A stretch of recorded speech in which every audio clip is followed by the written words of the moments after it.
Hello students, welcome to my channel target NCERT. बच्चों, इस class में हम एनसीईआरटी क्लास 6 to 10 के सभी कॉन्सेप्ट, साइंस और मैथ के सभी कॉन्सेप्ट को बहुत ही सिंपल इजी लैंग्वेज में समझेंगे। तो बच्चों, जैसे कि आप सभी को पता है कि हमने क्लास 9 एनसीईआरटी जिसका नाम हो चुका है एक्सप्लोरेशन, ओके, जिसका नाम क्या हो चुका है हमारे पास एक्सप्लोरेशन। तो उसमें हम चैप्टर नंबर 4 जो कि फिजिक्स का पार्ट है, डिस्क्राइबिंग मोशन अराउंड अस, उसे हम डिस्कस करने जा रहे हैं। ठीक है, तो बच्चों कल जो हमने पिछली वीडियो में जो हमने डिस्कस किया था वो था मोशन, रेस्ट, रेफरेंस पॉइंट, इसके बारे में हमने डिस्कस किया था। जिन बच्चों ने वीडियो नहीं देखा वो वीडियो देखें, और जो बच्चे नए आए हैं इस चैनल वो चैनल को सब्सक्राइब जरूर करें। तो बच्चों, आज जो हम पढ़ने जा रहे हैं बहुत ही important, you can say that it is a key topic of the chapter, key topic of the physics, that is distance and displacement. Distance and displacement बहुत ही इंपॉर्टेंट टॉपिक है, और ये जो टॉपिक है, इस टॉपिक पे बहुत सारे कॉन्सेप्ट है जो आपको आगे भी देखने को मिल जाएंगे। It's a very important part of the chapter. तो बच्चों, लेकिन इसको स्टार्ट करने से पहले हम यहाँ पे एक टॉपिक दे रखा है, नोट हम पढ़ते हैं कि नोट में क्या दे रखा है। नोट में दे रखा है कि an instant of time and a time interval are not the same thing. Instant of time और जो टाइम इंटरवल होता है दोनों सेम चीज़ नहीं होती। इंस्टेंट ऑफ टाइम और टाइम इंटरवल में क्या डिफरेंस है? N instant of time is a single reading clock at a given point of time. ठीक है, सिंगल रीडिंग का मतलब क्या है कि सपोज मान लीजिए आप कहीं बाहर जा रहे हैं, किसी बस में, पैदल जा रहे हैं या किसी कार में जा रहे हैं, किसी का फ़ोन आता है, अचानक से आपसे कोई टाइम पूछता है, तो वो होता है इंस्टेंट टाइम बताना कि अभी 11:20 हुए मैं इस जगह पहुंच गया हूँ, अभी 10:40 हुए मैं इस जगह पहुंच गया हूँ। ठीक है, वो होता है हमारे पे instant time. Whereas time interval is the time duration between the two instant of time. ठीक है, टाइम ड्यूरेशन बिटवीन द, मान लीजिए कहने का मतलब क्या है कि कोई पॉइंट ए है, ठीक है, कोई भी ऑब्जेक्ट है, उसने पॉइंट ए से क्या करना स्टार्ट किया, मूव करना स्टार्ट किया। ठीक है, पॉइंट ए से उसने मूव करना स्टार्ट किया और पॉइंट बी पर पहुंच जाता है। पॉइंट बी पर वो कहाँ पहुंचता है? पॉइंट बी पर वो मान लीजिए वो 5 मिनट्स में पहुंचता है। Is that clear? Okay, so point A और बी ये होते हैं time between the two instant of time. मतलब कि पॉइंट ए पे पॉइंट ए पे टाइम कितना t0 था, पॉइंट बी पे टाइम कितना था, 5 सेकेंड। ओके, सॉरी 5 सेकेंड, यहाँ 5 मिनट बोला था मैंने, 5 सेकेंड। Is that clear? तो ये time duration between the two point, it is called the time interval. I hope ये आपको समझ में आ गया होगा। सो time interval is the time duration between the two instant of time, that is between the to reading of the clock. ठीक है, तो वो हमारे पास हो जाएगा टाइम इंटरवल। तो वो जो हम स्टार्ट करते हैं distance and displacement. Distance and displacement में हमने आज पढ़ते हैं, बहुत ही इंपॉर्टेंट टॉपिक है। एक बिल्कुल सिंपल से एग्जाम्पल से स्टार्ट करते हैं। देखो इसमें क्या दे रखा है, इसके अंदर आपके पास एक एथलीट है, okay, it start running from the point O. एक पॉइंट ओ से वो रन करना स्टार्ट करता है। तो बच्चों यहाँ पे जो पॉइंट ओ है, वो पॉइंट ओ हमारा क्या हो जाएगा, रेफरेंस पॉइंट हो जाएगा। क्या हो जाएगा हमारा? वो रेफरेंस पॉइंट हो जाएगा। और ओ पॉइंट से वो स्टार्ट कर रहा है, तो इसका मतलब उसका जो डिस्टेंस है इस टाइम 0 मीटर है, और जो टाइम है वो कितना है, 0 सेकेंड है। आई होप ये आपको समझ में आ गया। एंड दौड़ते दौड़ते वो पॉइंट बी पे पहुँचता है। जब पॉइंट बी पे पहुँचता है तब उसका डिस्टेंस 40 मीटर हो जाता है, और टाइम कितना हो जाता है, 4 सेकेंड। मतलब कि 4 सेकेंड में 40 मीटर डिस्टेंस वो कवर कर लेता है। और उसके बाद वो किस पे पहुँचता है, ए पॉइंट पे। ए पॉइंट में वो अब टोटल कितना डिस्टेंस कवर कर लेता है, 100 मीटर, और उसके बाद टाइम कितना हो जाता है, 10 सेकेंड। कहता है कि ए पॉइंट पे पहुंचने के बाद then runs back along the same path till point B reaching there at T equal to 16 second. कहता है ए पर पहुंचने के बाद दोबारा से बैक हो जाता है। ठीक है, बैक हो जाने के बाद वो दोबारा से बी पॉइंट पे आ जाता है। किस पे आ जाता है? बी पॉइंट पे पहुंचने, बी पॉइंट पे आता है। लेकिन तब जो डिस्टेंस है हम बाद में मेजर करेंगे, लेकिन तब जो टाइम कितना हो जाता है, t इक्वल टू 16 सेकेंड। मतलब t इक्वल टू 16 सेकेंड में दोबारा से b पर आ जाता है। तो वो जो डिस्टेंस क्या होता है, यहाँ पे इन्होंने पूछा है कि how much is the total distance travel by the athlete between the starting and stopping point. तो वो जो इसके अंदर ना, जब भी आप डिस्टेंस या डिस्प्लेसमेंट मेजर करें तो आपको सबसे पहले एक चीज़ देखनी है कि आपका स्टार्टिंग पॉइंट कौन सा है, स्टार्टिंग पॉइंट पे टाइम कितना था, स्टार्टिंग पॉइंट पे डिस्टेंस कितना था। उसके बाद आपको एंडिंग पॉइंट देखना है कि एंडिंग पॉइंट पे टाइम कितना था और एंडिंग पॉइंट पे डिस्टेंस कितना है। ठीक है, तो हम तो अभी डिस्टेंस की बात कर रहे हैं, तो आपको ध्यान में रखना है डिस्टेंस क्या होता है। Distance is the total path covered by an object. Total distance travel बोला है, टोटल पाथ कवर्ड, मतलब कि ऑब्जेक्ट ओ से स्टार्ट हुआ था 0 मीटर से 0 सेकेंड पे, तो ओ से बी, सबसे पहले वो ओ से बी पहुंचा। देखो अकॉर्डिंग टू दिस डायग्राम अगर मैं देखूं तो वो सबसे पहले ओ से बी गया, ठीक है, उसके बाद बी से ए गया, ठीक है, and then A to B गया। Is that clear? ओके, तो अगर हम डायरेक्ट देखें ओ से ए, ठीक है। तो डायरेक्ट O से B और B से A का मतलब क्या हो गया, O2A हो गया, O2B एंड B2A, टोटल कितना हो गया, O2A हो गया एंड प्लस A2B, ठीक है। तो O2A कितना डिस्टेंस है बच्चे, 100 मीटर है एंड प्लस A2B, और A2B वापस आया है, A पे 100 मीटर है और B 40, तो इस 100 में से 40 को माइनस कर दो तो ये हमारे पास 60 मीटर आ जाएगा। कितना आ जाएगा, 60। तो उसने टोटल कितना डिस्टेंस कवर किया, 160 मीटर डिस्टेंस कवर किया। कितना, 160 मीटर डिस्टेंस कवर किया। तो आपको एक चीज़ ध्यान में रखनी है, distance is total distance, total path covered by an object, it is called the distance. उसे हम क्या बोलेंगे, डिस्टेंस बोलेंगे, ठीक है। उसके बाद देखते हैं, let us now think about the distance between the starting and the stopping point. अब देखो स्टार्टिंग पॉइंट पे 0 मीटर था और स्टॉपिंग पॉइंट पे 40 मीटर है, मतलब अगर हम देखें 40 मीटर लिखा हुआ है according to this diagram, okay. तो इन दोनों के बीच का डिस्टेंस कितना है, 40। इन दोनों के बीच का डिस्टेंस कितना है, 40 मीटर है।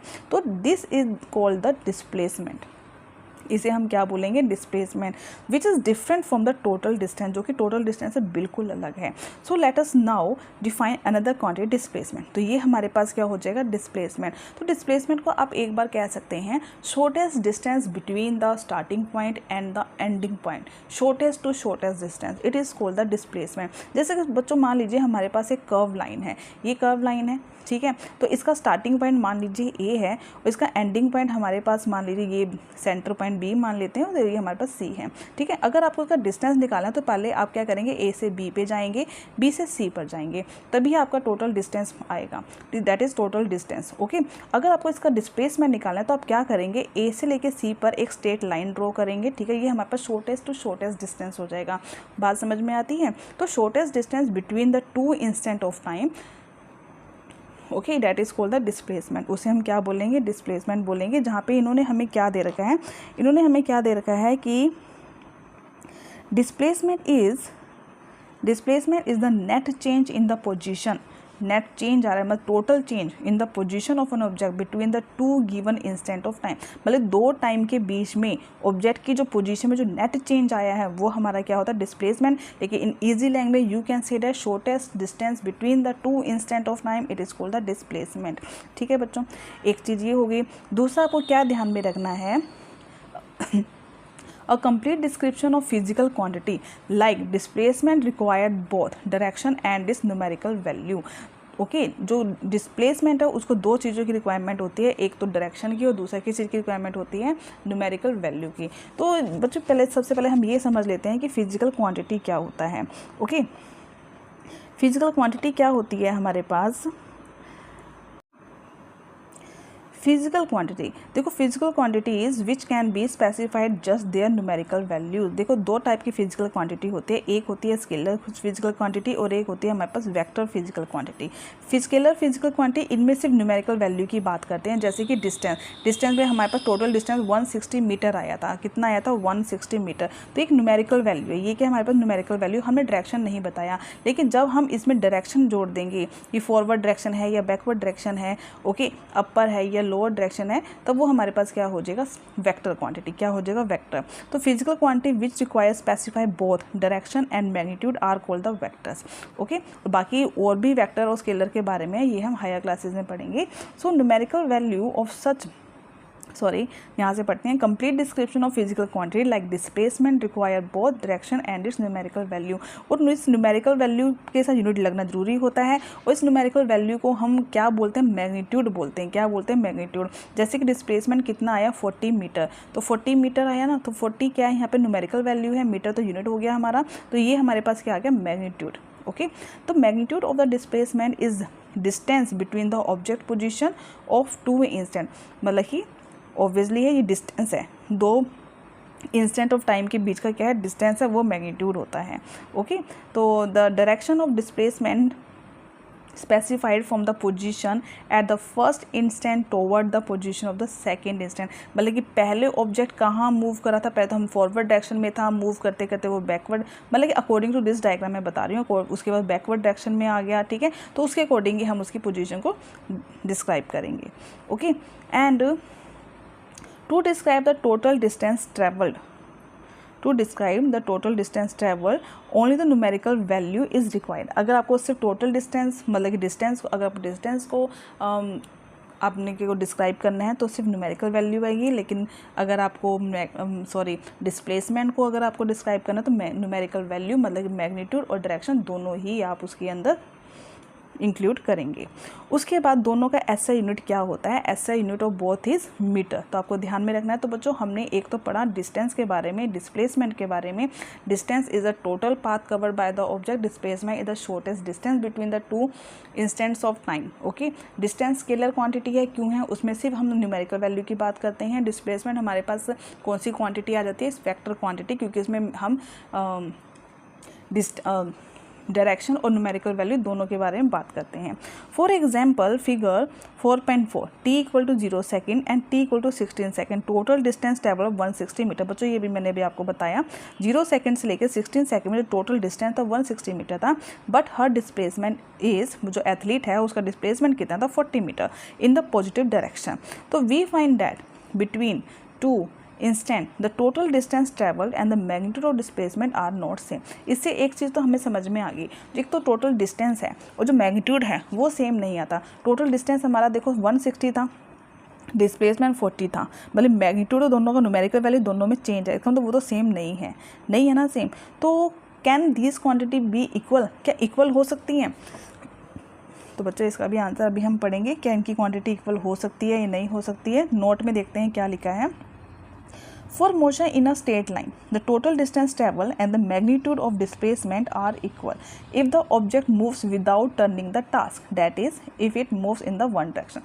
कहने का मतलब क्या है, ऑब्जेक्ट यहाँ से मूव हुआ, ठीक है, यहाँ से देख लेते हैं। मान लीजिए आपके पास जो ऑब्जेक्ट है ए पॉइंट से मूव हुआ, यहाँ पे करते हैं, ए पॉइंट से मूव होना स्टार्ट हुआ, मूव होते होते वो किस पॉइंट पे पहुँचा, बी पॉइंट पे, ठीक है।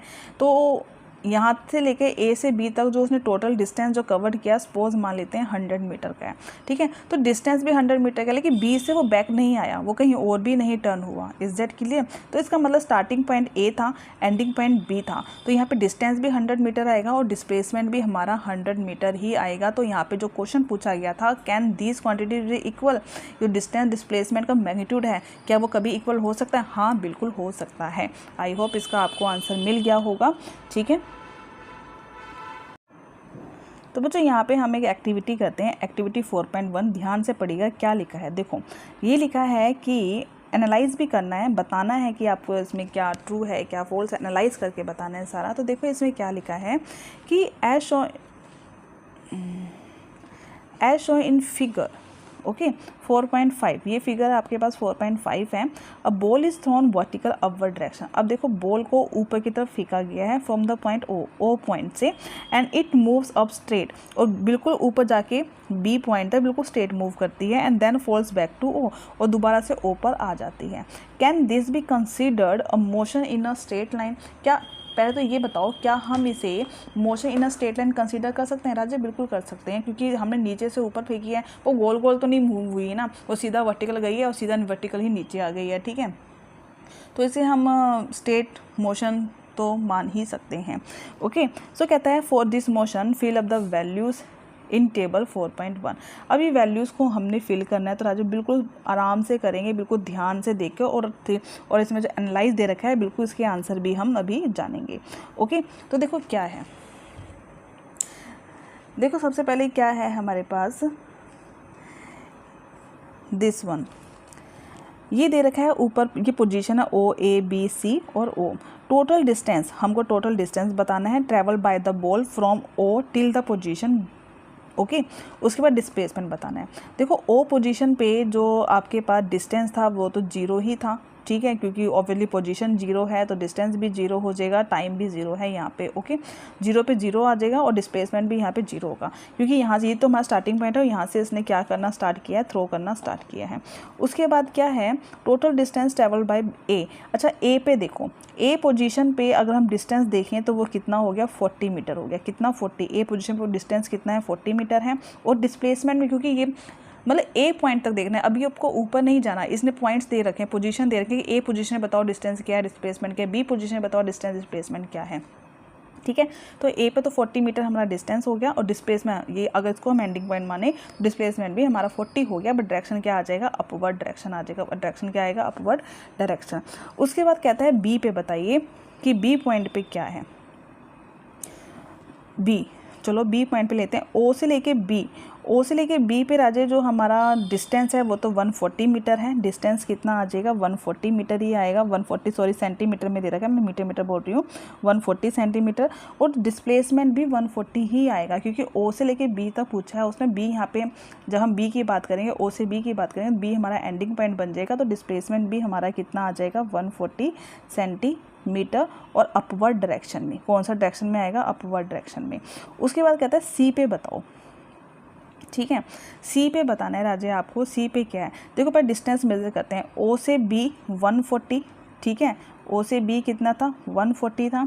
उसके बाद कहता है बी से लेके सी पर, बी से सी पर बताओ राजे कितना है, 140 और बी से सी पर आपको बताना है कि सी पे हमारे पास क्या है। तो अब से ध्यान से देखिए।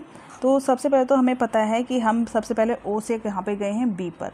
तो ओ से हम किस पे गए हैं, बी पर। तो ये हमारे पास कितना है, 140 एंड 140। फिर बी से हम किस पे आए हैं, सी पर। तो बी से सी पर 100 - 80 दैट इज़ 60। देखो सॉरी 140 - 80 दैट इज़ 60। 140 बी पे कितना सेंटीमीटर है, 140 और सी पे कितना 80। 140 में से 80 माइनस कर लेंगे तो हमारे पास कितना आ जाएगा, 60 आ जाएगा। ओके, तो 140 + 60। तो ध्यान से अगर नहीं समझ में दोबारा एक बार देख लेते हैं हम। यहाँ से देखिए, हम सी पोजीशन का निकाल रहे हैं। सबसे पहले ओ से बी, उसके बाद बी से सी। ओ से बी तो हमारे पास हमको पता है वो कितना है, 140 है प्लस, और बी से सी निकालना है हमको। बी से सी निकालना है, बी से सी। बी पॉइंट पे जो पोजीशन है वो 100 है और सी पॉइंट पे पोजीशन है वो 80 है। तो 140 प्लस 100 - 80 कितना हो जाए, सॉरी 140 है, सॉरी 140 - 80, 140 - 80 कितना हो जाएगा, 60। तो 140 + 60 कितना हो गया, 200। तो सी पोजीशन पे जो हमारे पास डिस्टेंस है, डिस्टेंस तो आ जाएगा हमारे पास 200। डिस्टेंस कितना आ जाएगा, 200 सेंटीमीटर आ जाएगा, ठीक है। But what about the displacement, देखो तो इस पे जो ये तो आ गया आपके पास 200, ये कितना आ गया, 200 centimetre. But what about the displacement, इसका स्टार्टिंग पॉइंट तो ओ था बट एंडिंग पॉइंट सी है, ठीक है। एंडिंग पॉइंट सी है तो ये शॉर्टेस्ट डिस्टेंस तो ओ टू सी बना। तो ये कितना है, 80 सेंटीमीटर। तो ये हमारे पास आ जाएगा 80 सेंटीमीटर। ओके, अब बात करते हैं ओ पोजीशन की। ओ पोजीशन पे कितना टोटल डिस्टेंस है। टोटल डिस्टेंस देखो अब यहाँ पे कैसे मेज़र करेंगे, ओ से बी, बी से सी, सी से ओ। ओके, मतलब कि 140 + 140, 0 से ओ से बी गया, बी से ओ आया। सिंपल सा ध्यान रखना है। तो टोटल डिस्टेंस तो यहाँ पे हमारे पास हो जाएगा 140 + 140 that is 280। Okay, but 280 centimetre भी लिखना है, ठीक है।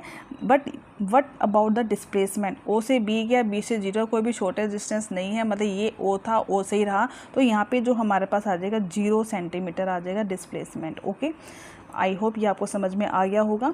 आगे देखो, एनालाइज करना है।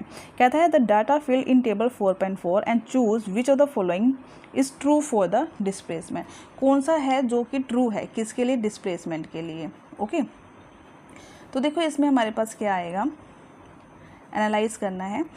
फर्स्ट क्वेश्चन दे रखा है, इट इज़ नेवर 0, डिस्प्लेसमेंट कभी भी 0 नहीं हो सकता। इज़ इट ट्रू और फॉल्स। बच्चे ये तो गलत है, डिस्प्लेसमेंट कैन बी 0। अभी हमने प्रूफ किया, इस अकॉर्डिंग टू दिस बताना है अब हमको, displacement can be 0।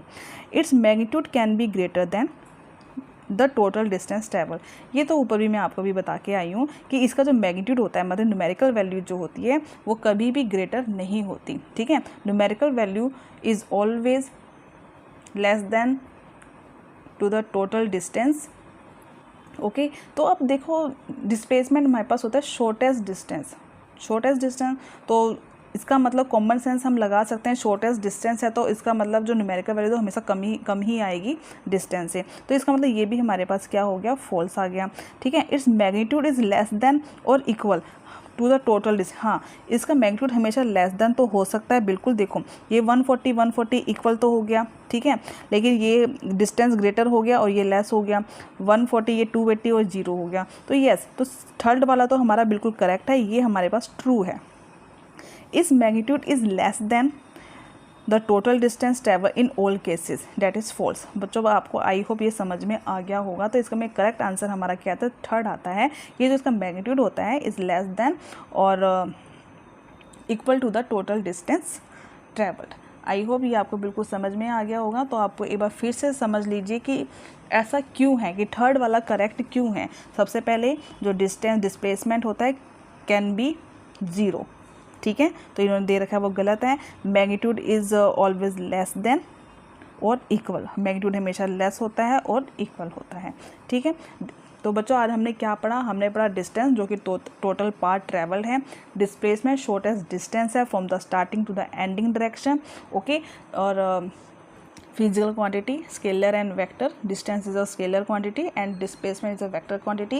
Why distance is a scalar quantity? Because distance has only numerical value and displacement has both numerical as well as direction. Okay, I hope आपको आज का video अच्छा लगा होगा। वीडियो अच्छी लगी चैनल को लाइक करें, सब्सक्राइब करें, बेल आइकन को प्रेस करना ना भूलें। मिलते हैं नेक्स्ट वीडियो में नेक्स्ट टॉपिक के साथ। तब तक के लिए टेक केयर, बाय बाय।